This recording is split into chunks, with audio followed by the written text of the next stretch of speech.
नहमदुहु व नुसल्ली अला रसूलिहिल करीम अम्मा बाद फ़अऊज़ु बिल्लाहि मिनश शैतानिर रजीम बिस्मिल्लाहिर रहमानिर रहीम।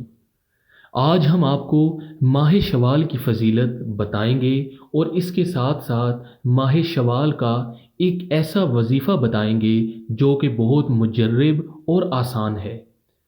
इस वजीफ़े की बहुत ही फ़जीलतें और बरक़ात हैं।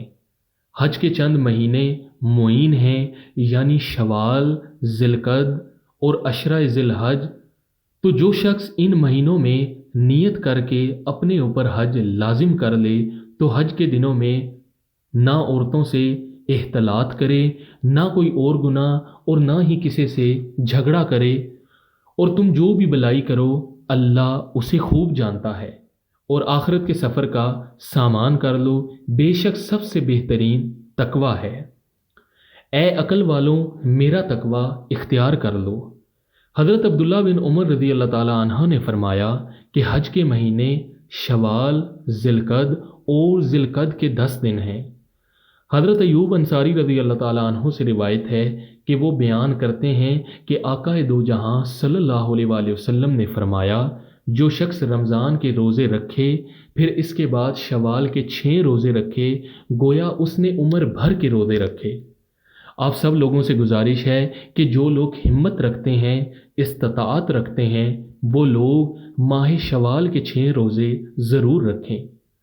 हज़रत सुबान रज़ी अल्लाह ताला अन्हु से रिवायत है कि उन्होंने हजूर अकरम सल्लल्लाहु अलैहि वसल्लम से फरमाते हुए सुना कि अल्लाह ताला एक नेकी को 10 गुना ज़्यादा कर देता है।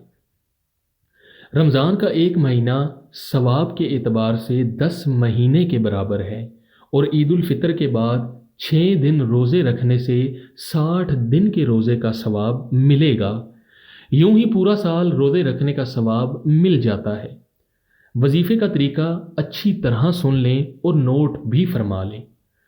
आपने शवाल के पूरे महीने में जब आपका दिल चाहे आप इस अमल को कर सकते हैं। बेहतर ये है कि आप इस अमल को किसी एक नमाज के बाद मुकर्रर कर लें और उस नमाज के बाद इस अमल को कर सकते हैं। अगर आप एक नमाज के बाद मुकर्रर नहीं कर सकते तो आप किसी भी नमाज के बाद इस अमल को कर सकते हैं। आपने करना ये है कि आपने 33 मरतबा सूरह कौसर का विर्द करना है और 33 मरतबा सुबहान अल्लाह व बिहम्दिही का विर्द करना है। अव्वल व आखिर 7-7 मरतबा दुरूद पाक पढ़कर बारगाह इलाही में खसूसी दुआ करनी है।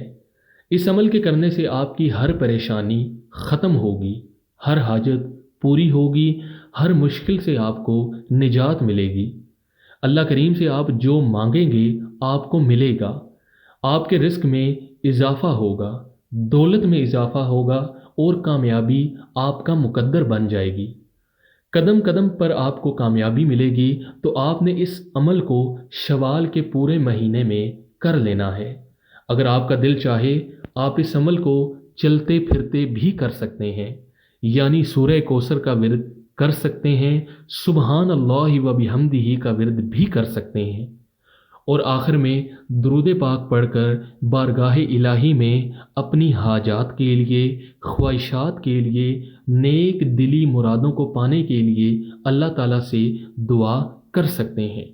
इंशाअल्लाह बफज़ले खुदा इस अमल को करने से आपकी तमाम दिली मुरादें पूरी होंगी, हाजात, ख्वाहिशात पूरी होंगी। अल्लाह की रहमत आप पर मूसलाधार बारिश की तरह बरसेगी।